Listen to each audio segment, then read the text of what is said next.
오늘도 예배 가운데 오신 여러분들을 주님의 이름으로 축복하며 환영합니다. 우리 옆에 사람과 함께 인사하겠습니다. 예배가 승리입니다. 오늘 우리 함께 보실 말씀은 베드로전서 2장 9절에서 10절 말씀입니다. 베드로전서 2장 9절에서 10절 2절 말씀인데요. 우리 합독하겠습니다. 시작. 그러나 너희는 택하신 족속이요 왕 같은 제사장들이요 거룩한 나라요 그의 소유가 된 백성이니 이는 너희를 어두운 데서 불러내어 그의 기이한 빛에 들어가게 하시니에 아름다운 덕을 선포하게 하려 하심이라. 너희가 전에는 백성이 아니더니 이제는 하나님의 백성이요 전에는 긍휼을 얻지 못하였더니 이제는 긍휼을 얻은 자니라. 아멘. 오늘은 존재가 일을 한다라는 제목으로 하나님 말씀을 나누도록 하겠습니다. 정호승 시인이 있습니다. 정호승 시인이 그의 산문집인 내 인생의 힘이 되어준 한마디라고 하는 이 책에서 토끼와 거북이 이야기를 다루고 있어요. 이 저자는 어릴 때 토끼와 거북이의 이야기를 듣고는 의문을 가졌대요. 왜 느린 거북이가 빠른 토끼와 경주를 했을까? 토끼가 자신과 비교할 수조차 없을 만큼 빠르다는 것을 거북이는 알고 있었을 텐데, 그런데 왜 거북이가 선뜻 그 시합에 나섰을까? 이런 의문을 가졌다고 합니다. 그런데 지금은 그 의문이 풀렸다고 이야기하면서 이렇게 말해요. 거북이는 아예 처음부터 토끼를 이길 수 없다는 것을 알고 시작했다는 거예요. 거북이는 토끼를 이기는데 목표를 두는 것이 아니라 느리지만 조금씩 걸어가서 마침내 그 정상에 도착하는 것을 목표로 했기 때문이다라는 거예요. 그러니까 거북이에게는 토끼가 잠을 자든 잠을 안 자든 애초부터 아무런 문제가 되지 않았다는 거죠. 거북이가 승리한 이유는 거북이의 정체성에 있었습니다. 거북이는 자신을 절대평가했어요. 토끼는 거북이를 이기는 재미로 사는 존재였죠. 여러분 요즘에도 이런 사람들이 있죠. 혼자 운동하는 거 별로 재미없어 하고 무조건 시합을 해서 이겨야 맛을 아는 그런 사람들이 있습니다. 토끼과에 속한 사람들인가요? 토끼과들이 있어요. 그래서 이겨 먹어야 재미있는 그런 토끼과들. 토끼는 이제 거북이를 이겨 먹는 재미로 시합을 하는 거죠. 그래서 자신의 정체성을 이 거북이와 비교를 통해서 외부에서 찾으며 살아가는 거죠. 그러니까 혼자 노는 걸 별로 안 좋아해요. 그래서 외부와 다른 사람과 경쟁해서 이길 때 자신의 어떤 정체성과 또 만족을 드러내는 그런 부류죠.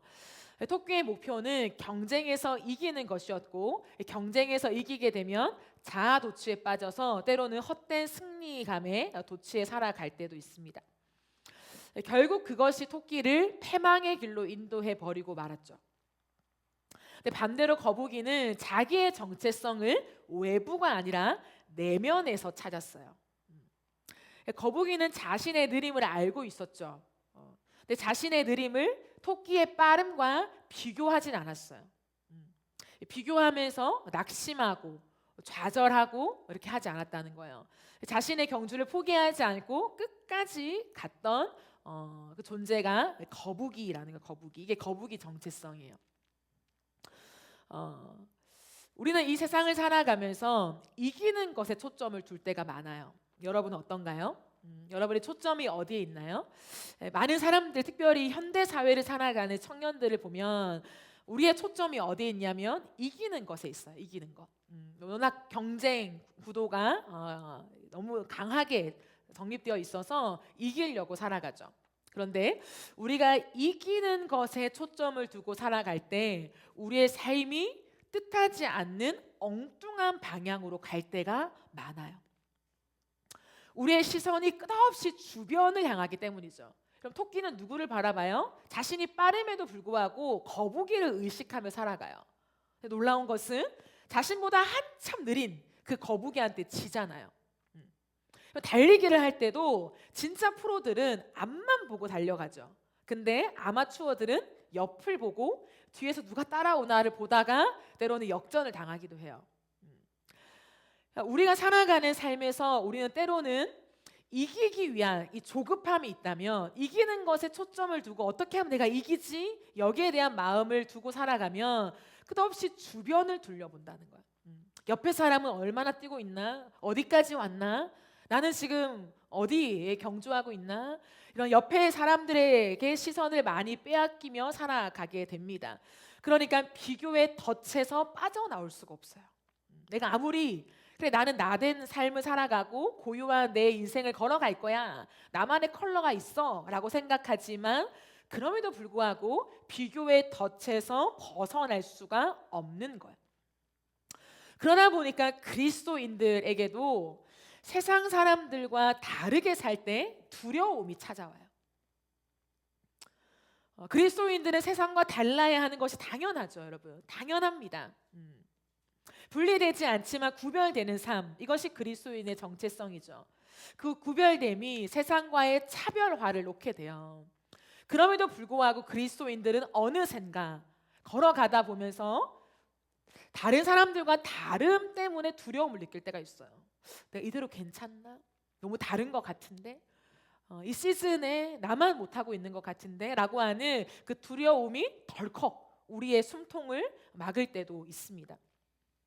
근데 오늘 우리가 이 말씀 속에서 기억해야 될 것이 뭐냐면, 우리는 이기는 것에 초점을 두지 않고 이미 이긴 자라는 정체성에 초점을 두어야 합니다. 그럼 한번 따라해 보실까요? 이기는 것에 초점을 두지 말고 이미 이긴 자라는 정체성에 초점을 두어야 한다. 그럼 이것이 언어 플레이 같지만, 사실 워드 플레이 같지만 되게 중요한 포인트예요. 이기는 것, 우리가 이겨야 한다라는 것에 초점을 두는 것이 아니라 이미 이긴 자라고 하는 우리의 정체성에 초점을 두어야 합니다. 그래요, 여러분, 우리는 누구입니까? 우리는 이미 이긴 자라는 거예요. 이미 이긴 자. 하나님이 그렇게 정하셨습니다. 오늘 본문에는 우리의 정체성을 이야기하고 있습니다. 여러분, 저와 여러분의 정체성이 무엇입니까? 우리는 택하신 족속이요, 왕같은 제사장이요, 거룩한 나라요, 그의 소유된 백성이다 라고 얘기해요. 그럼 4번이나 강조하면서 이야기하면서 택하신 족속, 누가 택하신? 하나님이 택하신 족속이요, 왕같은 제사장, 하나님이 왕이시기 때문에 그 왕 안에 살아가는 우리가 왕같은 제사장이고, 주님이 거룩하시기에 우리가 거룩한 나라고, 그 주님께 소유된 백성이 우리라고 이야기하는 거예요. 그러니까 한마디로 말하는 게 뭡니까? 이 4가지 우리의 정체성을 한마디로 말한다면 우리는 하나님께 속한 자라는 거예요. 하나님께 속한 자. 그럼 이것은 우리의 실력과 상관없이 하나님이 우리에게 주신 DNA예요. 그러니까 우리가 예수님을 믿으면 새롭게 태어나죠. 그것을 거듭난다라고 합니다. 육체로 다시 태어나는 것이 아니라 영적으로 새롭게 태어나죠. 우리가 새롭게 태어날 때 이미 타고난 것, 영적으로 이미 타고난 것, 이것이 뭐냐면 하나님이 주신 하나님께 속한 자라고 하는 정체성, 이 DNA라고 하는 거죠. 하나님은 자신의 아들 예수 그리스도를 십자가에 못 박혀 죽게 하심으로 말미암아서 우리를 하나님께 속한 자가 되게 하셨어요. 그러므로 우리는 이 세상에서 이기려고 애쓸 필요가 없다는 거예요. 우리는 이미 이긴 자입니다. 이것을 자꾸 속아요. 우리는 자꾸 이기려고 해요. 하나님의 백성이 되었으니까 우리는 이겨야지, 사단과 싸워서 이겨야지, 이 세상과 싸워서 이겨야지, 우리는 이기려고 해요. 그런데 성경이 우리에게 본래 말씀하신 진짜 우리의 기본적인 정체성은 뭐냐면 이미 이긴 자라는 거예요. 여기에 대한 확실성이 우리에게 있어야 합니다. 따라서 우리의 자리를 확인할 수 있어야 돼요, 여러분. 이긴 자의 자리가 어디냐? 우리의 자리는 그리스도 안이라는 거예요. 그리스도 안. 우리는 그리스도 안에 있다는 거예요. 이게 우리의 자리예요. 그럼 에베소서 2장 4절에서 6절 말씀을 보면 긍휼이 풍성하신 하나님이 우리를 사랑하신 그 큰 사랑으로 인하여 허물로 죽은 우리를 그리스도와 함께 살리셨고 또 함께 일으키사 그리스도 예수 안에서 함께 하늘에 앉히시니.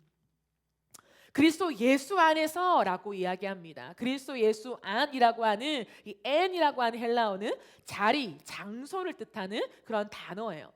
즉 우리의 존재의 자리가 어딘가, 그리스도 예수 안에 새롭게 태어난 우리의 자리가 어딘가, 우리는 그리스도 안에 있다는 거예요. 우리는 그리스도 안에 살아가는 사람들이라는 것을 기억해야 합니다. 여러분, 우리가 살아가는 이 사회는 너무 강력하죠. 메시지가 너무 강력해요. 이번 한 주 연휴를 보냈잖아요. 연휴를 보내면서 여러분이 개인 시간이 있죠. 개인 시간이 더 확보될수록 사람들은 뭘 해요? 핸드폰을 더 많이 보죠. 수시로 핸드폰을 봐요. 수시로 내가 좋아하는 구독한 그 채널에 들어가서 그 시간들을 거기서 보내면서 많은 시간, 우리는 미디어가 우리에게 전해주는 그 메시지를 듣죠. 내가 좋아하는 연예인, 뭐 예능 프로, 또 내가 좋아하는 유튜버들이 얘기하는 거, 그런 것들을 들으면서 우리는 끝없이 세상으로부터 정말 넘쳐나는 이야기를 듣습니다. 내가 원하든 원하지 않든 메시지가 끝없이 나에게 밀려온다는 거예요. 밀려와. 근데 보세요. 이번 한 주간 월화수목이죠. 월화수목을 지나가면서 말씀은 얼마큼 읽으셨어요? 아니 뭐라고 하는 게 아니에요. 그냥 생각해 보자 이거죠. 말씀은 얼마큼 읽으셨냐고. 하나님의 말씀이 여러분의 귀에 계속 들려지고 여러분에게 쌓이고 너무 당연하게 자연스럽게 여러분 안에 계속 누적되어지는 시간이 얼마나 됐냐는 거예요. 이게 비교가 안 되는 거예요. 회사에 출근해서도 마찬가지죠. 회사에서 해야 될 일들, 그 사람들이 말하는 것들, 우리는 끝없이 얘기를 들어, 얘기를. 근데 거기에 반해서 하나님이 우리에게 하시는 말씀, 그것이 너무나 적다는 거예요. 그만큼 세상이 우리에게 너무 강력하게 오고 있다는 거예요. 게임이 안 될 만큼 강력합니다. 그러니까 우리도 모르게 이 세상과 이 땅에 완벽 적응해 버렸는지 몰라요. 그러니까 너무 익숙한 거예요. 너무 당연한 거예요. 그리고 좋아 보이는 거예요. 그러니까 그리스도인들이 이 땅을 살아가는 동안에 세상도 알아야지 라고 하면서 세상에 그냥 흠뻑 젖어 살아가요. 세상도 알아야지로 시작하는 것이 세상이 되어버리는 거죠. 스스로는 그걸 깨닫지 못해요. 내가 이미 세상에 동화되어 있다는 것을, 세상에 완벽 적응되어 있다는 것을 잘 몰라요. 그러니까 내가 지금 어디에 있는지 알 수조차 없는 상태에 빠져 있을 때가 있어요. 마치 진흙탕에 이 발이 한쪽 빠졌는데도 알지 못하는 것처럼 우리는 우리의 몸과 마음이, 우리의 삶이 세상에 잔뜩 우리가 빠져 있는데도 아니야, 나는 교회를 다니니까, 나는 찬양팀이니까, 나는 11조를 하니까, 나는 주님을 사랑하니까 우리는 내가 어디에 서 있는지를 알지 못해요. 그럼 정말 여러분의 존재의 자리가 어디입니까? 정말 그리스도 안이 맞습니까? 여러분 오늘도 그리스도 안에 있습니까? 아니면 여전히 세상에 있습니까? 우리의 자리를 다시 한번 확인해야 돼요. 어디에 영향을 받고, 어디를 바라보고, 어디를 부러워하고, 무엇을 쫓고 싶고 원하는지 다시 한번 내가 서 있는 자리를 확인해야 합니다. 우리는 심각한 위치에 빠져 있을 때가 있어요. 세상에 푹 빠져서 세상에 빠진지도 모른 채 살아갈 때가 있습니다. 그런데 여기서 우리는 건짐을 받아야 돼요. 다시 한번. 그것은 하나님이 그 긍휼로 인하여 우리에게 어떤 일을 하셨는가를 다시 기억하는 것입니다. 그럼 오늘 우리가 읽은 에베소서 2장에 보면 허물로 죽은 우리를이라고 되어 있어요. 허물로 죽은 우리를. 이미 죽었다는 거예요. 그럼 죄로 인하여 하나님과 우리의 사이가 멀어졌고 그로 인한 우리의 상태가 어떻다고요? 죄로 인하여 죽은 상태라는 거예요. 그러니까 죽을 상태가 아니라, 앞으로 죽을 상태가 아니라 이미 죽은 상태라는 거예요. 이미 죽은 상태에 있는 우리를 그리스도와 함께 살리셨고, 그리스도와 함께 일으키셨고, 그리스도와 함께 하늘에 앉게 하셨다. 그럼 다 과거 완료형입니다. 그리스도 예수 안에 있는 자, 그리스도 예수 안에서 거듭난 자들은 이 모든 것이 이미 과거에 행해진 거예요. 그런데 그 과거에 행해진 일이 지금 현재와 미래에도 동일하게 계속된다라고 하는 그 의미를 가지며 에베소서가 쓰여지고 있죠. 그러므로 우리는 누구입니까, 여러분? 죽은 자들이 아니라는 거예요. 그러니까 죽어서 하나님을 향하여 감각이 없는 사람들이 아니에요. 하나님을 향하여 시큰둥할 수 있는 사람이 아니라는 거예요. 그럼 죽었다는 건 뭐예요? 감각이 없는 거죠. 흥미가 없는 거예요. 관심도 없는 것입니다, 여러분. 근데 우리는 하나님을 향하여 죽은 자들이 아니라 그리스도와 함께 우리를 죽음에서 다시 살리셨다는 거예요. 우리를 그리스도와 함께 어둠에서 일으키셨어요. 그리스도와 함께 영원한 하늘에 앉히셨다는 거예요. 그러므로 우리가 이 땅을 살아가지만 우리는 어디에 있어요? 우리의 자리가 어디에 있습니까? 하늘에 있다는 거예요. 하늘에. 이 땅에 우리가 적을 두고 살아가는 것 같지만 우리의 정체성, 내 존재가 저 하늘에 닿아 있다라고 하는 것을 우리는 믿어야 합니다. 이것이 그리스도인이라는, 그리스도인, 그리스도 안에 속해 있는 자, 이게 그리스도인이잖아요. 그리스도와 함께 묶여 있는 자라는 거예요. 그러니까 우리가 독립성을 가진다고 해서 나 혼자가 될 수 없다는 거예요, 여러분. 우리는 이제 그리스도와 함께 묶여 있는 자, 세트예요, 세트. 그리스도와 함께 살리셨고, 그리스도와 함께 일으키셨고, 그리스도와 함께 하늘에 안침받은 사람, 그것이 우리의 정체성이라는 거예요. 그러니까 이제는 그리스도를 떼어놓고 생각할 수가 없다는 거죠. 그러므로 그리스도께서 우리를 위해서 하신 일이 곧 나의 일이 된다는 거예요. 그러니까 여러분, 이 땅을 살아가는 동안에 우리가 이기려고 아등바등하며 싸워갈 사람들이 아니라 우리는 이미 어떻게 해요? 이긴 자라는 거예요. 예수 그리스도께서 십자가 위에서 죽으심으로 말미암아서 사탄의 모든 머리를 박살내시고 그의 모든 권세를 꺾으셨어요. 그러므로 그 권세가 누구의 권세입니까? 저와 여러분의 권세라는 거예요. 옛날에 어른들이 불렀던 찬양이죠. 예수님 권세, 예수님 권세, 예수님 권세, 내 권세, 할렐루야, 뭐 이런 거 하잖아요. 저는 옛날 노래가 참 좋아요. 왜냐하면 되게 심플한데 정말 진리가 함축되어 있어요. 그러니까 정말 심플하지만 그 선포의 힘이 있다는 거예요. 예수님 권세, 예수님 권세, 예수님 권세, 내 권세. 그 예수님의 이름 안에 있는 권세가 나의 권세가 된다는 거예요. 왜요? 예수님과 내가 이제 묶여 있으니까, 이제 함께니까 분리할 수 없다는 거예요. 나의 어떠함 때문에 분리가 되었다가 다시 합체가 되었다가 그런 것이 아니라 이미 우리가 태어날 때부터 가지고 태어난 DNA라는 거예요. 그러므로 여러분, 우리가 때로는 좀 눌릴 때, 좀 다운될 때, 좀 우울할 때 우리가 해야 되는 건 뭐냐면 다시 한번 우리가 누구인가를 깨닫고 선포하는 거예요. 그러니까 하나님이 그리스도인에게 주신 놀라운 특권이 뭐냐면 선포예요. 선포. 우리가 선포할 때 악한 영이 두려워 떤다는 거예요. 우리가 믿음으로 선포할 때 악한 영의 힘이 약해져요. 그 믿음이 우리 안에 있어야 된다는 거예요. 근데 사단은 계속 이걸 속이죠. 사단이 더 힘을 센 것처럼 우리를 속여요. 제가 오늘도 아침에 이렇게 딱 눈을 떠서 일어났는데 하루를 지나면서 뭔가 좀 이렇게 눌리는 거예요. 이렇게 좀 눌리지? 또 예배에 뭐 영적 공격이 있나? 이렇게 생각할 정도로 새벽기도 마치고 집에 와서 이렇게 예배를 준비하는데 이렇게 좀 눌리는 거예요. 그때 이제 제가 어떻게 했냐면 내가 왜 눌리지? 이렇게 생각하면서 오늘 말씀을 막 선포했어요. 난 누구지? 내가 이미 이긴 자인데 내가 자꾸 내가 왜 눌리지? 오늘 영적으로 뭐가 있나? 이렇게 생각하게 되는 거예요. 그리스도인들이 그럴 때가 있죠. 뭔가 좀 조짐이 안 좋으면 오늘 또 뭐 예배에 뭐가 있나? 오늘 또 내 삶에 또 뭐 영적인 공격이 있나? 이렇게 생각해요. 근데 제가 오늘 다시 한번 깨닫는 게 뭐냐면 우리는 그렇게 살아갈 사람들이 아니다.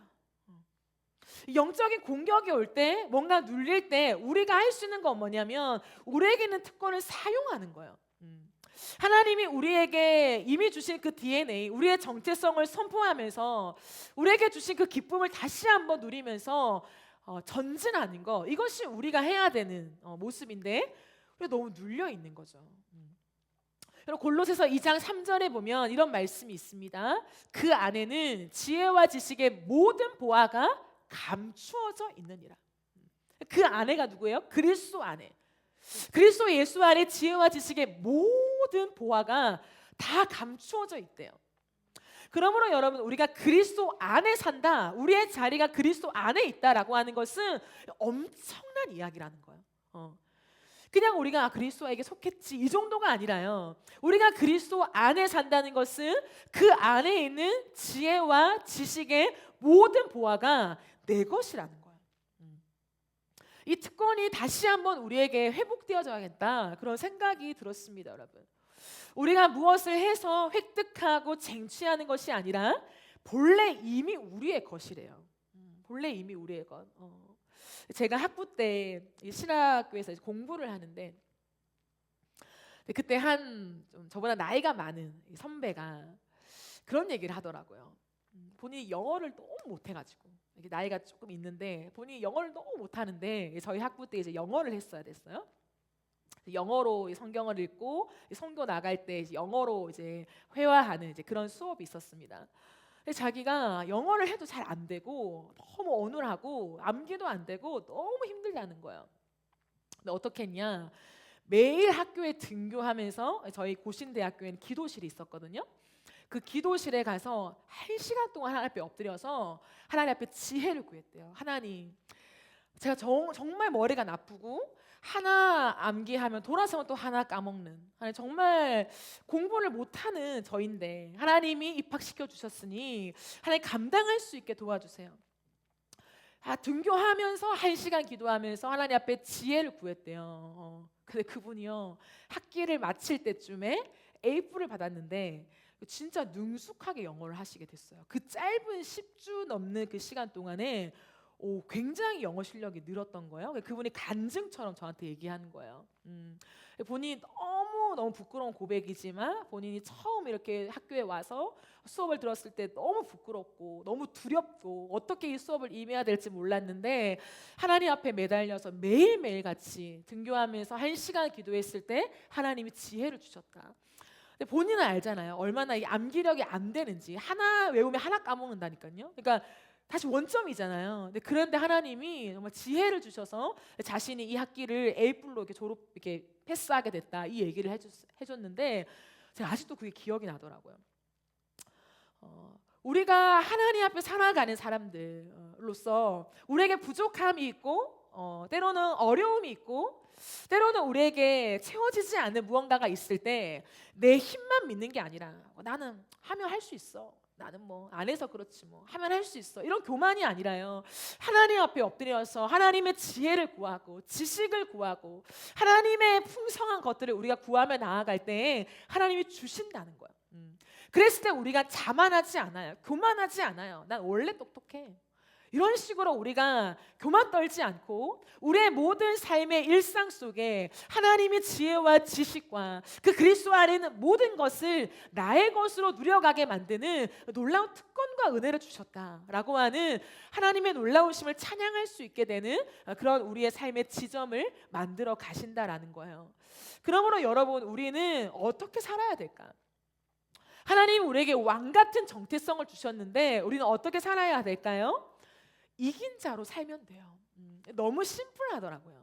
이미 이겼기 때문에 그냥 이긴 자로 살면 돼요. 그래서 저는 오늘 설교의 제목을 존재가 일을 한다라고 정했어요. 그러니까 우리가 뭘 할 게 없이 하나님이 이미 우리 가운데 주신 정체성, 우리의 존재가 일을 한다는 거예요. 우리가 뭔가를 해서가 아니라 그냥 우리의 존재 자체가 하나님의 정체성 그대로 있으면 이 존재가 일을 한다는 거죠. 오늘 말씀에 하나님이 우리의 존재를 택하신 족속이요 왕같은 제사장이요 거룩한 나라요 그의 소유한 백성이다라고 했습니다. 왜 그렇게 만드셨냐? 우리에게 그 정체성을 왜 주셨냐? 라고 할 때 그 정체성에서 따라 나오는 삶의 모습이 있어요. 그게 뭐냐면 이는 너희를 어두운 데서 불러내어 그의 기이한 빛에 들어가게 하신 이의 아름다운 덕을 선포하게 하려 하심이라. 그러니까 우리를 어두운 데서 불러내어서 하나님 우리를 다시 살리시고 일으키시고 하늘에 앉히셨죠. 그게 우리의 정체성입니다. 그러면요 이미 그렇게 하신 하나님이 드러나는 존재가 될 수밖에 없다는 거예요. 그럼 우리는 빛이 되는 사람들입니까? 아니면 빛입니까? 우리는 빛이에요. 우리는 소금이 되어야 합니까? 아니면 소금입니까? 소금이에요. 성경은 너무나 독특하게 우리의 정체성을 선포해버려요. 너희는 세상의 빛이다. 너희는 세상의 소금이다 라고 말하지, 너희가 어찌어찌 잘해서 소금이 되어야만 해, 너희는 하나님의 은혜를 받았으니까 이제 빛이 되어야만 해 라고 말한 구절은 단 한 구절도 없어요. 하나님이 우리에게 정체성을 그냥 선포해 버렸다니까요. 너희는 빛이다, 너희는 소금이다. 그러므로 우리의 정체성 자체, 진짜 그리스도 예수 안에서 우리가 다시 태어나 그 자리를 지키고 있으면 우리의 존재 자체가 일을 한다는 거예요. 여러분, 빛은요 무언가를 해야 할 필요가 없어요. 그렇죠? 빛은 어떻게 해요? 빛 자체가 일을 해요. 빛이 무언가를 꾸며낼 필요가 없이 빛이 일을 한다니까요. 이 자리에 불을 다 끄면 어둠이 캄캄하잖아요. 근데 스위치를 그냥 누르면 불이 켜지잖아요. 빛이 무언가를 애써 할 필요가 없이 빛은 빛으로 있을 때 그냥 발광이 되는 거예요. 그러니까 빛이 나가는 거죠. 하나님이 우리를 그렇게 디자인했다는 거예요, 여러분. 우리가 애써 그리스도를 닮으려고 노력하고 가는 것이 아니라 이미 우리에게 그리스도를 닮은 DNA를 주셨다는 거예요. 그러므로 우리는 하나님 앞에서 우리가 어떤 자인지를 계속 깨달아 가면 되는 거예요. 그리고 그 정체성대로 이기는 자로 살아가면 되는 것입니다. 여러분, 하나님은 우리로 하여금 하나님의 거룩한 나라와 그의 소유된 백성으로 살아갈 때 무언가를 하지 않도록 지으신 게 아니에요. 그죠? 억압하고 무언가를 하지 않음으로 인해서 너의 존재가 빛이 될 거야 이렇게 말씀하신 게 아니에요. 그것이 목표였다면 하나님은 애당초 우리를 창조하지 않으셨을 거예요. 왜요? 이미 우리가 죄 지을 것을 아셨기 때문에. 우리를 존재하지 않으면 이 땅 가운데 죄도 없잖아요. 그런데 하나님은 우리로 하여금 하나님이 집중하신 게 뭐냐면 하나님의 형상대로 창조하시는 거예요. 무언가를 하지 않고 죄를 짓지 않고 거기에 목적을 두신 것이 아니라 그냥 애초부터 하나님의 형상대로 창조하셨어요. 그리고 우리가 죄를 지었죠. 그때 하나님이 다시 우리를 보시는 포인트가 뭐예요? 창조를 회복하는 거예요. 죄를 짓지 않음에 포인트를 두는 것이 아니라 하나님이 우리에게 주신 본래의 DNA, 그 형상을 회복하시는 데 목적이 있다는 거예요. 그러므로 하나님은 우리가 그분의 형상을 되찾는 것에 관심이 있습니다. 여러분, 이 땅의 그리스도인들이 굉장히 초라하고 메마르게 살아가는 이유가 뭐냐면 죄를 짓지 않는 거에 집중하기 때문이에요. 죄에 집중하는 거예요. 내가 이 죄를 지으면 안 되는데 짓고 있네. 앞으로는 안 짓겠지. 조금만 시간이 지나면 내가 나아지겠지. 죄에 집중하고 있다는 거예요. 우리가 받은 은혜가 얼마나 큰데 그리스도에게 집중하는 것이 아니라 내가 짓고 있는 죄에 집중하고 있다는 거야. 이 죄를 어떻게 감추지? 이 죄를 어떻게 끊어내지? 이 죄가 정말 영구적으로 끊어질 수 있을까? 우리의 관심이 어디 있냐면 사실은 내 죄에 있다는 거예요. 근데 하나님은 우리를 보실 때 관심이 어디에 있어요? 그 거룩하고 점도 없고 티도 없고 흠도 없으신 하나님이 죄에 집중하는 것이 아니라 우리의 회복에 집중하고 계시다는 거예요.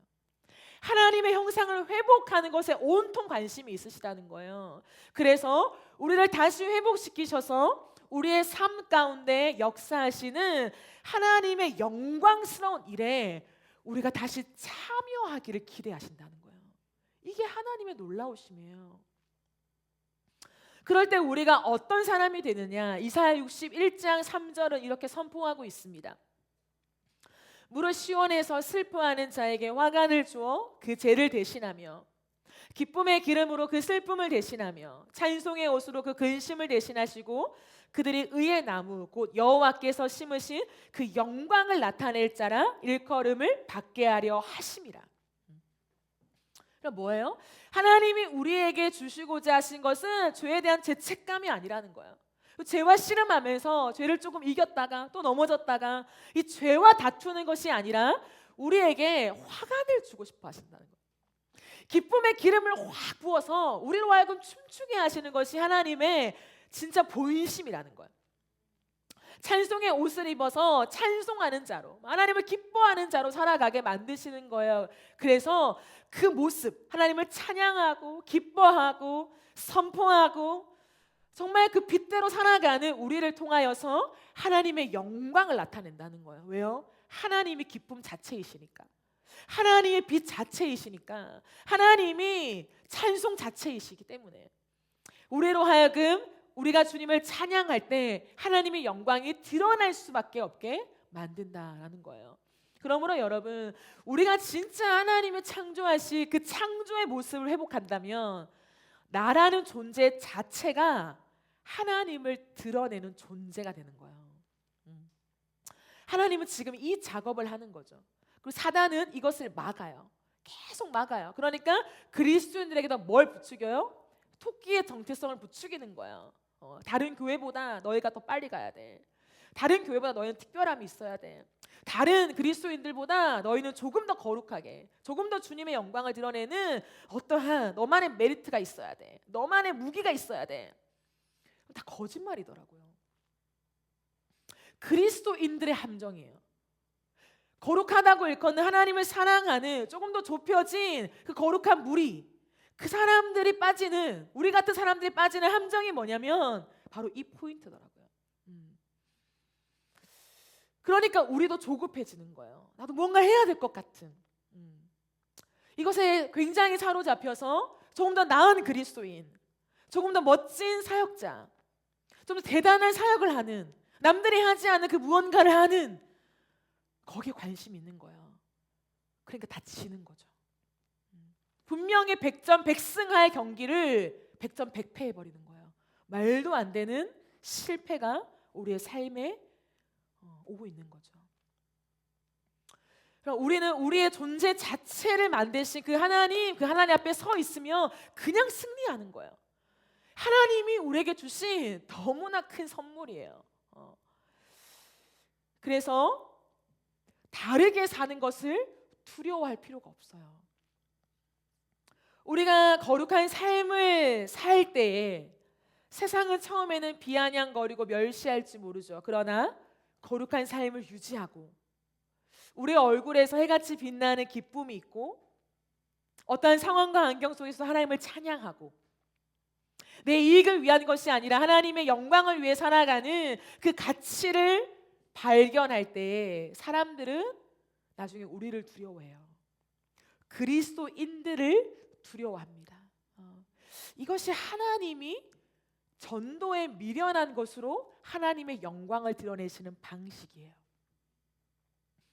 하나님이 오늘도 짠하고 나타나서 누군가 위에 번개를 내리시고 누군가의 인생에 우환을 주시고 누군가의 인생에 사람이 어찌할 수 없는 고통을 주셔서 그 두려움 속에 신이 있나 보다, 진짜 하나님이 신인가 보다 라고 하실 수 있어요. 하나님은요 그거 너무 간단하죠. 근데 하나님은 그 방법을 좋아하지 않는다니까요. 그 방법을 절대 잘 쓰지 않으세요. 하나님이 기뻐하시는 건 뭐냐면 하나님의 형상을 닮은 저와 여러분을 통하여서 그리스도인들을 통하여서 세상과 다른 방식과 다른 모양으로 살아가는 그 특별함을 가진 존재들을 통하여서 하나님의 존재를 드러내게 하시는 것이 하나님의 방식이에요. 굉장히 인격적인 방식. 그래서 눌리고 억울하고 짓밟히고 때로는 더 이상 희망이 없을 것 같은 삶의 환경 속에서도 씩 하고 웃는 사람, 다시 고개를 드러내밀며 삶을 살아가는 사람, 이 땅에 소망을 두지 않고 영원한 하늘을 바라보면서 오늘도 고통을 이기며 삶을 툭툭 털고 일어나는 사람, 그런 사람들을 통하여서 세상이 주목하게 만드는 거예요. 저 사람 뭐야 대체? 어떻게 저렇게 사는 거야? 처음엔 시기할 수 있죠. 질투할 수 있죠. 여러분, 시기와 질투가 있으면 어떻게 해요? 그 사람을 깎아내리려고 해요. 막 괴롭히죠. 하지만 이내 묵묵히 걸어가는 그 사람의 인생을 보면서 세상이 우리를 부러워하게 되어 있어요. 저 자유가 어디에서 나오는 거지? 저 기쁨을 나도 소유하고 싶다. 그러면서 예수 그리스도 앞으로 나오게 되는 거예요. 그러므로 전도는 굉장히 미련한 것 같죠. 우리의 인생도 굉장히 보잘것없이 초라한 내 인생같이 느껴질 수 있습니다. 하지만 하나님 반드시 전도의 미련한 것을 통하여서 하나님의 영광을 드러내시고 하나님이 어떤 존재인지를 드러내시는 거예요. 저희 집 앞에 비전교회라는 곳이 있어요.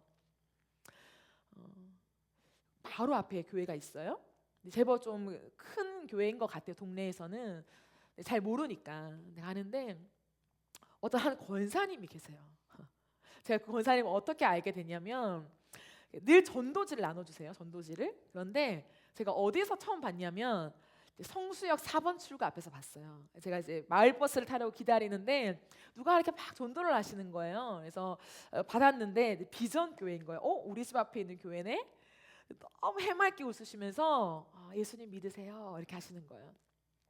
추운 겨울날 제가 그 전도지를 딱 받아 챙겼어요. 그리고는 잊어버렸어요. 네, 제가 동네를 이렇게 돌아다니면서 동네를 지나가는데 또 어떤 분이 안녕하세요 하면서 전도지를 건네요. 그분이신 거예요. 제가 몇 번을 마주쳤는지 몰라요. 그런데도 항상 해맑게 웃으시면서 전도지를 건네요. 제가 그 누적된 그분과의 만남을 생각할 때에 제 마음에 한 사람이 남더라고 계속. 그래서 그냥 스쳐 지나간 그 권사님의 얼굴이 계속 생각이 나는 거예요. 저는 이게 전도의 힘이다라는 생각이 들어요. 전도의 힘. 그러니까 우리가 일상에서 부딪혀가는 그냥 지나쳐가는 삶이지만 누군가가 환하게 웃는 때로는 시큰둥하게 전도지를 받아들지만 또다시 환하게 웃으면서 예수님 믿으세요 하고 지나가시는 거예요. 그냥 별 말씀도 안 하세요. 예수님 믿으세요. 좋은 하루 되세요. 예수님 믿으세요. 좋은 하루 되세요. 근데 그 얼굴에서 나오는 그 환한 미소가 사람의 마음을 이끈다는 거예요. 그러므로 성경은 우리에게 이렇게 말하더라고요. 너는 그리스도의 편지라. 너는 그리스도의 편지를 쓰라 하고 하지 않고 너는 그리스도의 편지라. 너는 그리스도의 향기라. 성경은 언제나 우리에게 그렇게 말하더라고요. 제가 이번에 부흥 영화를 보고요. 지나왔는데 또 우리 서연이가 서치 왕 우리 서연이가 이렇게 막 서치해가지고 지원해가지고 책을 또 이렇게 무료로 받았어요. 네, 그래서 책을 제가 받고 책을 읽었죠. 부흥 책을 읽는데 그 부흥책 이제 한 문장에 이런 말이 있더라고요. 사람이 기도가 된다. 제가 한참을 그 문장에 머물렀어요. 그러니까 하나님이 그 감독님에게 주신 감동, 너가 기도가 되라. 이런 감동, 어떤 권사님의 예화를 들면서 너가 기도가 되라 이런 말을 주셨는데 제가 그 앞에서 한참을 머물러 있었어요. 내가 기도가 되라. 기도를 하는 건 알겠죠. 기도가 하는 건 알겠는데 기도가 되라? 내 존재가 기도가 된다? 그러니까 워딩으로 봤을 때는 무슨 말인지 알죠. 뭐 이런 의미겠다 넘어갈 수 있는데 사실은 제가 이번에 그 책을 읽으면서 안 넘어가시더라고요. 내가 기도가 된다는 게 무슨 말일까? 왜냐하면 그분에게 하나님이 정확한 워딩으로 감동을 주신 말씀이니까 하나님은 왜 우리에게 너가 기도가 되라고 말씀하셨을까? 그렇지 않아요, 여러분? 우리는 기도를 하는 거지 내가 기도가 되는 건 아니잖아요. 근데 제가 이번 주에 말씀을 묵상하면서 이 원리를 깨달았어요. 그러니까 하나님은 우리의 액션이 아니라 그러니까 우리의 정체성을 이미 그렇게 주셨구나. 그러니까 기도라고 하는 것이 우리가 하나님 앞에 나아가서 하나님 이렇고요 저렇고요 이거 주시고 저거 주시고요 아니면 이래요 저래요 라고 하는 하나님 앞에 우리가 엎드려서 어떠한 존재 앞에 우리가 나아가는 어떤 행위가 아니라 그 기도가 뭐냐면 예수 그리스도와 연합이잖아요. 우리는 기도를 그리스도와의 대화라고 하잖아요. 그러니까 우리가 그리스도 안에 있기 때문에 내가 기도가 되는 거죠.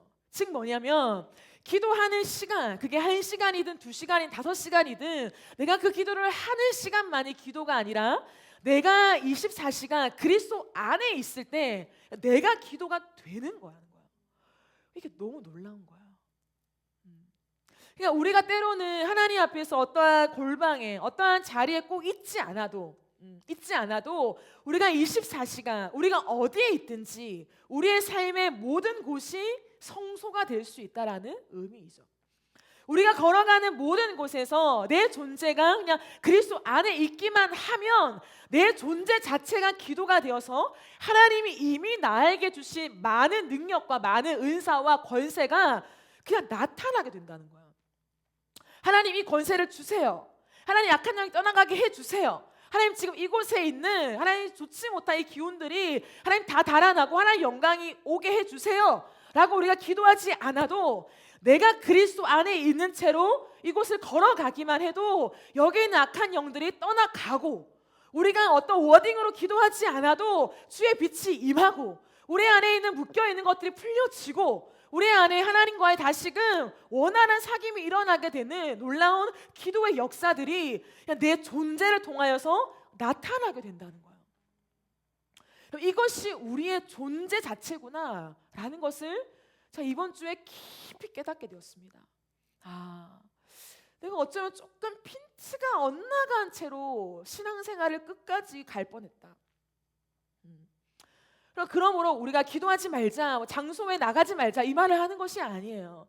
더 중요한 본질은 뭐냐면 우리가 6시간, 7시간 기도해 놓고 돌아서서 하나님을 까먹고 온오프의 삶이 너무 지속돼서 아이고 또 하나님 깜빡했네, 아이고 또 잊었네요, 아이고 또 열심히 내가 직장에서 일하다 보니까 하나님 온데간데 없이 내가 여기에 몰입했네요.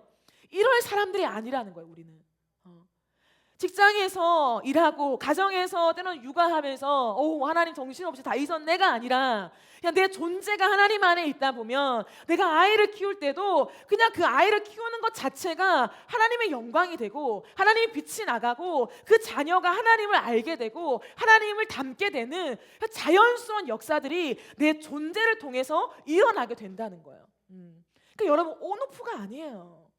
여전히 우리의 신앙이 온오프로 되어 있고 온 되어 있어서 하나님을 사랑했다가 오프 되어 있어서 내 취미 활동하고 그때 하나님 좀 참관하지 마시고요.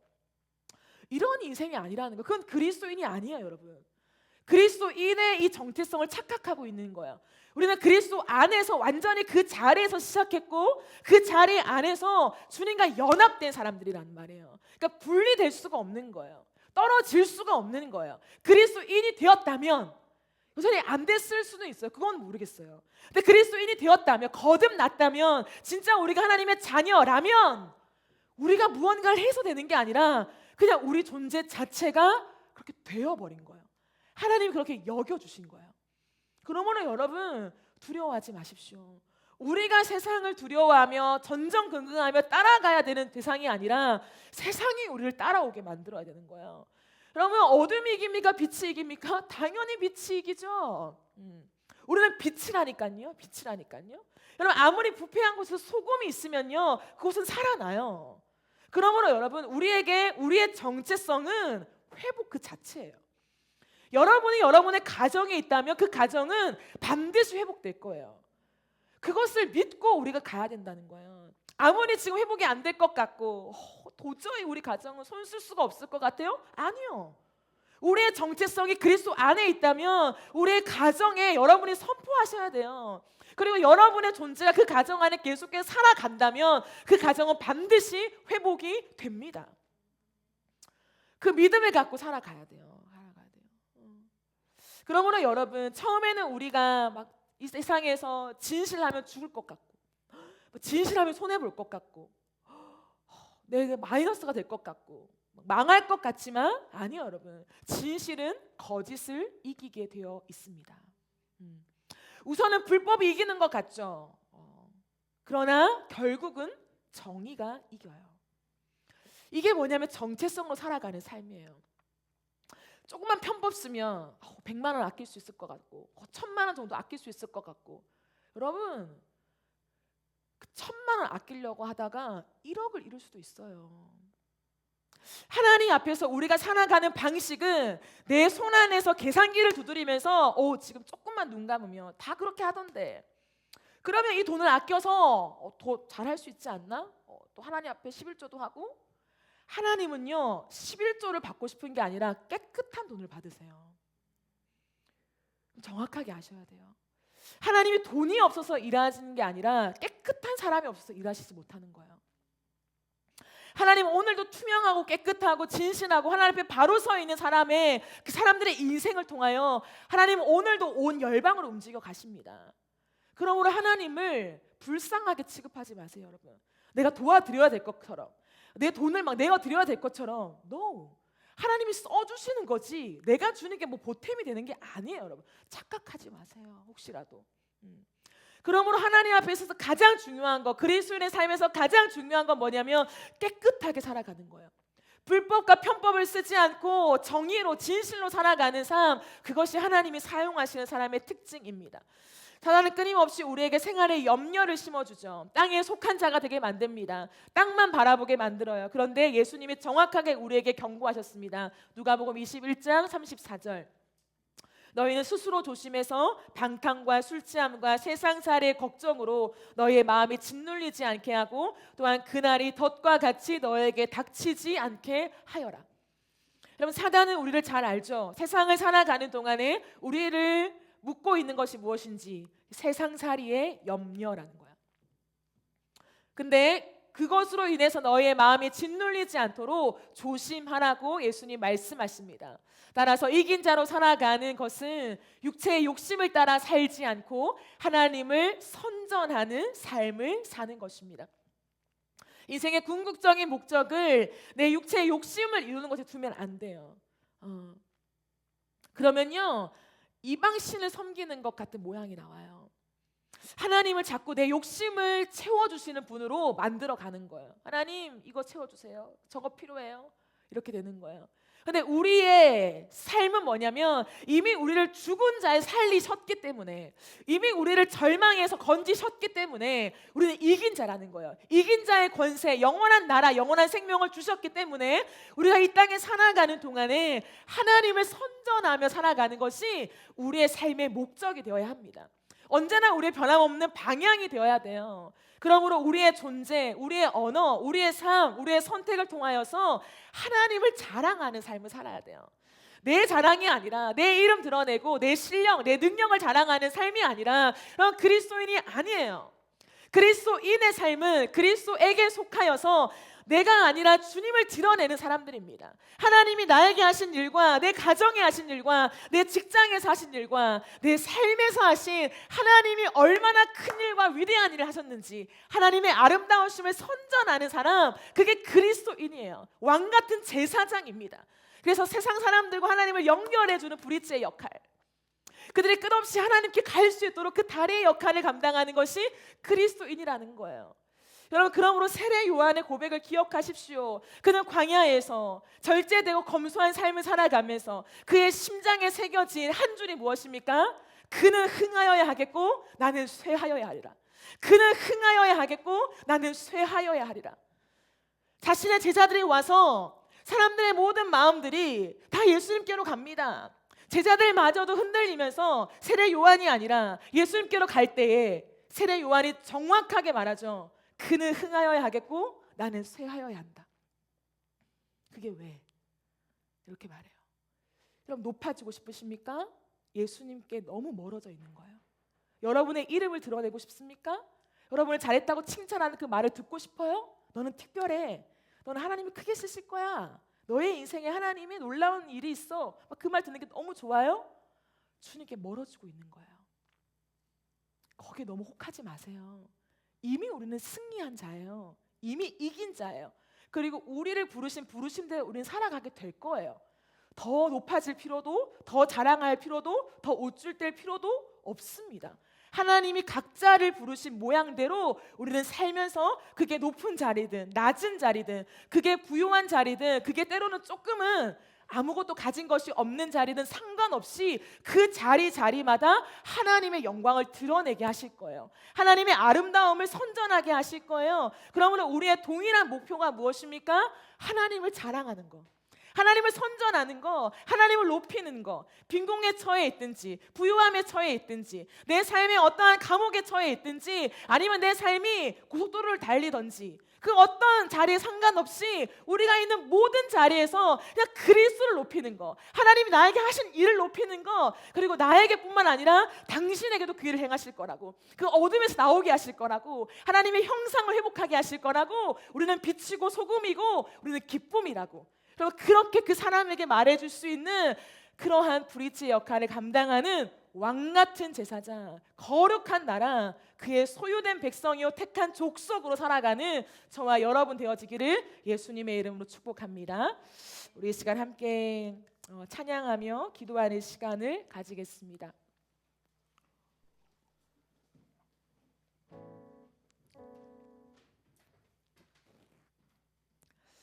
주님 다시 오실 때까지 우리 찬양하면서 우리가 어디를 향해 나아가야 되는지 우리 다시 한번 바라보며 찬양하기를 원합니다.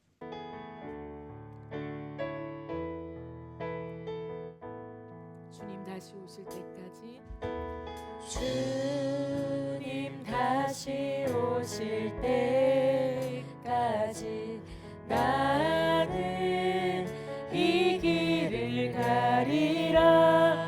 좁은 문, 좁은 길, 좁은 길, 나의 십자가 지고, 나의 십자가 지고, 나의 가는 이 길 끝에서, 나의 가는 이 길 끝에 나는 주님을 보리라. 나는 주님을 보리라. 영광의 내 주님, 영광의 내 주님, 나를 맞아주시니. 주님 다시 오실 때까지, 주님 다시 빨리 할까요? 오실 때까지 나는 일어나 달려가리라. 나는 일어나 달려가리라. 주의 영광 온 땅 덮을 때 나는 일어나 노래하리.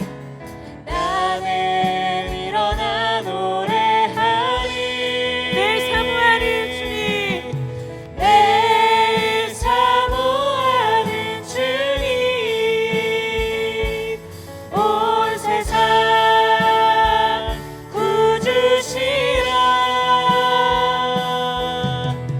늘 사모하는 주님,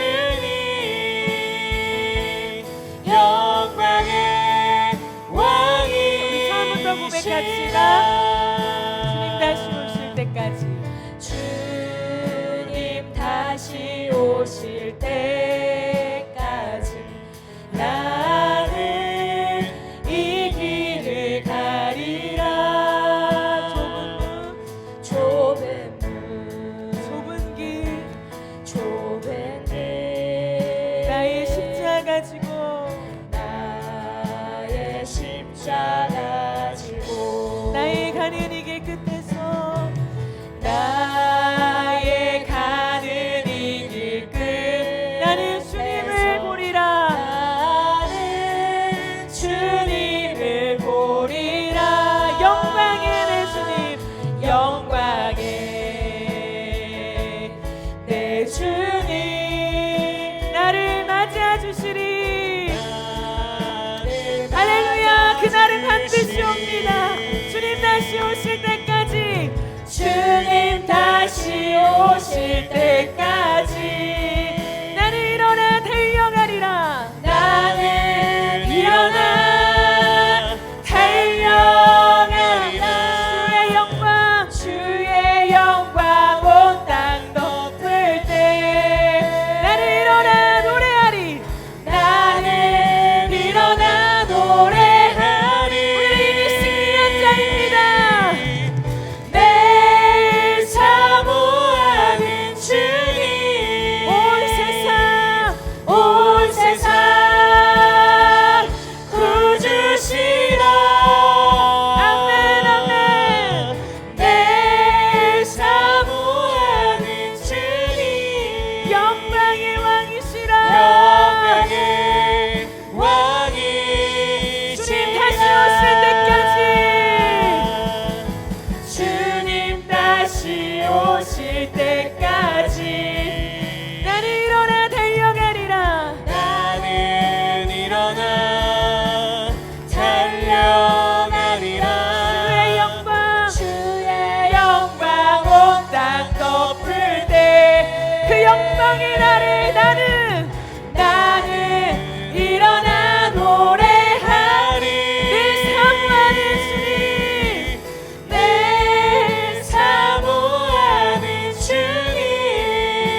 주의 자녀이니 아멘 아멘. 그 한없는 주의 사랑 안에 기쁨으로 걸어가네. 우리 한 번 더 고백합시다. 이제 나는 옛사람 아니요 이제 나는 옛사람 아니요 우리가 누구입니까? 사망에서 건지신 주의 자녀이니 아멘. 그 한없는 주의 사랑 안에 기쁨으로 우리 마지막으로 한 번 더 선포합시다.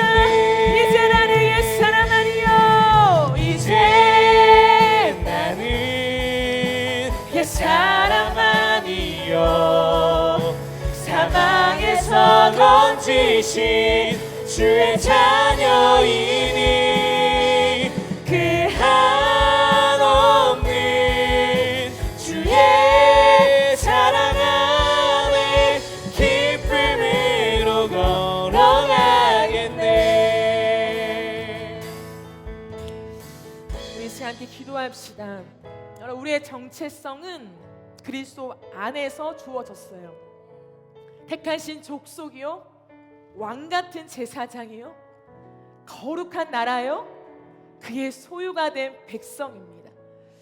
그러므로 여러분, 우리는 이미 이긴 자예요. 이긴 자로서 이긴 삶을 살아가면 돼요. 우리가 무언가를 더 보탤 필요가 없이 하나님의 회복된 형상 가운데 있다면 우리의 존재가 그냥 일을 하게 되어 있습니다. 우리는 빛이고, 우리는 소금이고, 우리는 기쁨이고요, 하나님의 영광을 나타낼 의의 나무들인 줄 믿습니다. 하나님, 우리가 다시 한번 내가 무언가를 하려고 하기보다 하나님이 우리에게 주신 그 정체성을 기억하기를 원합니다. 사단에게 속지 않게 하여 주시고, 이 땅을 살아가는 동안에 땅에 얼매게 만드는 사단의 많은 술수와 그 두려움, 생활의 염려, 하나님 거기에 매여 있지 않게 하시고, 다시 한번 우리의 정체성을 확인하며 선포하며 일어나게 하여 주시옵소서. 우리의 존재 자체가 사단이 두려워 떨 수밖에 없는 존재입니다. 하나님, 이미 승리하신 십자가로 말미암아 우리가 하나님 안에 있사오니 그 자리를 지키게 하여 주시고, 그 자리 안에서 하나님 우리가 기뻐하며 승리할 수 있도록 역사하여 주시옵소서. 우리 시간 주의 한번 외치며 기도하며 나갑시다. 주여, 할렐루야. 예수님, 하나님, 우리가 무언가를 해야 빛이 되는 것이 아니라, 우리가 무언가를 해야 소금이 되는 것이 아니라, 우리가 무언가를 해야 하나님 의의 나무가 되는 것이 아니라, 이미 우리를 그렇게 만들어 놓으셨습니다. 하나님, 우리가 어둠과 절망과 하나님 우리가 죽음에 묶여있는 자들이 아니라 이제 우리가 새로운 피조물이 되었음을 선포합니다. 하나님, 우리를 회복된 하나님의 영상으로 바라보시며 우리를 통하여 일하실 주님, 다시 한번 우리가 주님 바라보며 내가 누구인가를 기억하길 원합니다.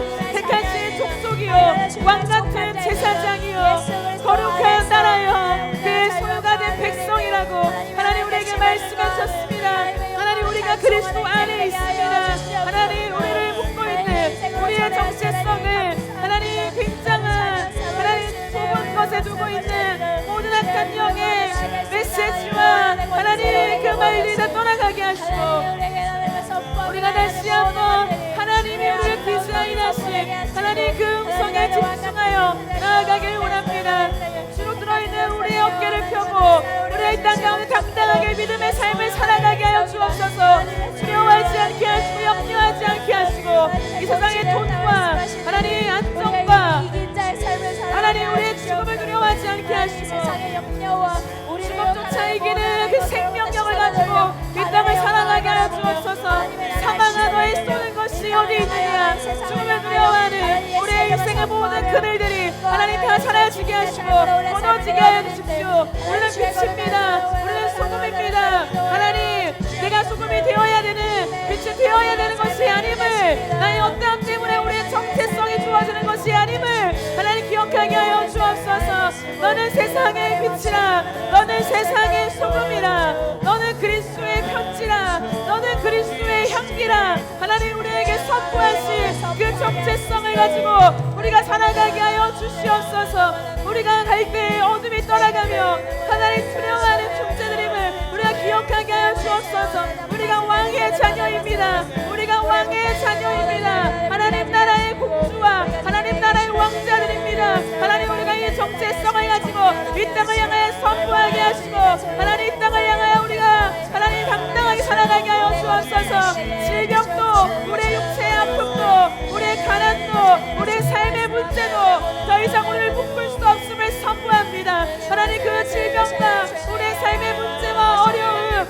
하나님 우리의 재정의 이 문제들 그 속에서도 하나님을 드러낼 것입니다. 우리는 하나님을 선전할 것입니다. 하나님을 자랑할 것입니다. 하나님 하실 일들이 있음을 믿습니다. 하나님 그 믿음과 정체성을 갖고 살아가게 하여 주시고 오직 주님만 바라보며 하나님 우리가 살아가기를 간절히 원하오니 주여 은혜를 더하여 주시옵소서.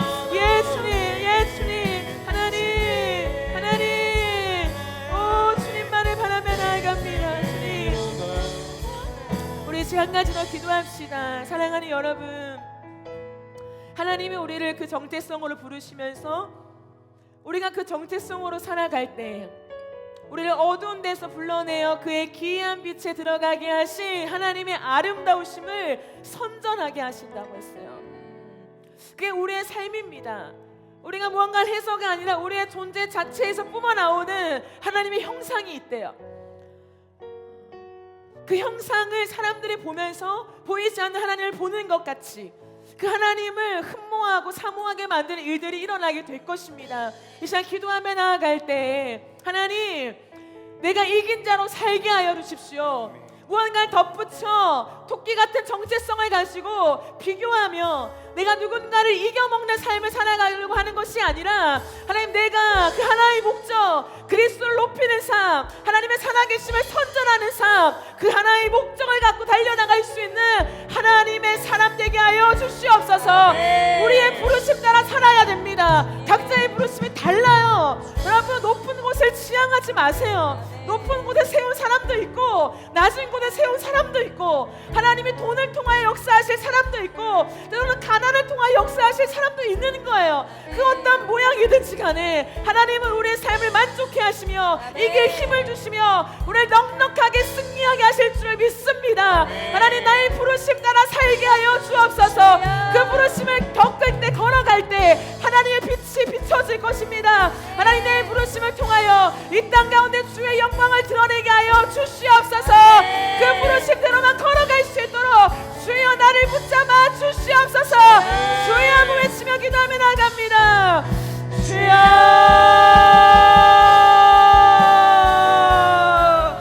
주여, 주여, 주여. 아버지, 아버지, 하나님, 우리가 이긴 자로 살기를 원합니다. 하나님, 우리의 인생 가운데 이긴 자로 살기를 원합니다. 주님, 우리 이미 이긴 자입니다. 나는 이미 이긴 자입니다. 하나님,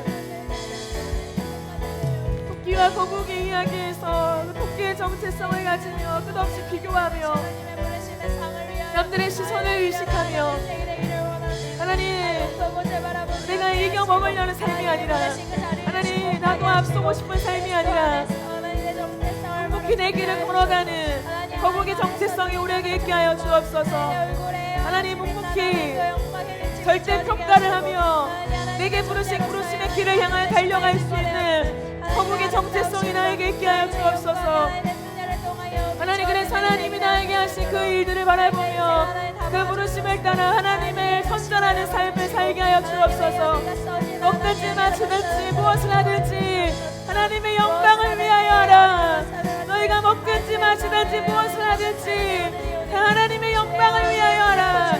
하나님을 드러내는 삶을 살길 원합니다. 내가 하나님 어디에 처해 있든지 하나님을 드러내는 삶을 살길 원합니다. 예수를 드러내는 삶을 살길 원합니다. 높은 곳에 있든 낮은 곳에 있든 풍부한 곳에 있든 비천한 곳에 거하든 내가 그리스도를 높이는 삶을 살길 원합니다. 하나님은 가난을 통해서 일하시며 비천한 자의 삶을 통해서도 역사하시며 하나님은 모든 곳에서 하나님은 일하십니다. 내가 그 자리를 결정하지 않게 하시고 부러워하지 않게 하시고 그저 내게 부르심을 따라 살아가게 하시네. 그리스도를 드러내는 삶을 살아가게 하여 주시옵소서. 주여 부르심을 따라 살게 하여 주옵소서.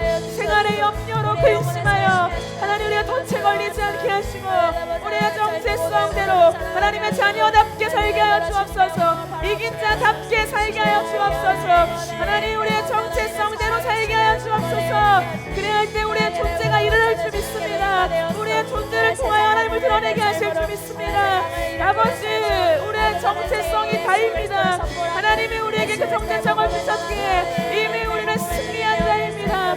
하나님 선포하며 살게 하시고 모든 죽음의 그들을 다 이기며 살게 하시고 하나님 정확하게 주님 나에게 허락하신 그 길들을 걸어갈 수 있도록 하나님 역사하여 주옵소서. 보도 말고 놀도 말고 하나님이 나에게 허락하신 그 길을 따라 나를 살아가게 하여 주옵소서. 예수님 그를 흥하여야 하겠고 나는 쇠하여야 하리라. 그를 흥하여야 하겠고 나는 쇠하여야 하리라. 세례 요한의 이 안수를 내 평생에 새기며 예수만을 드러내는 삶, 예수만 높이는 삶, 예수님만 자랑하는 삶, 예수님만 사랑하는 삶 살길 원합니다. 주님 아버지 내가 예수 그리스도 안에 있을 때 하나님 자연스럽게 그 삶이 나올 줄 믿사오니 주여 은혜를 더하여 주시옵소서. 주님을 의지하며 나아갑니다. 예 주님 역사하여 주시옵소서. 오 주님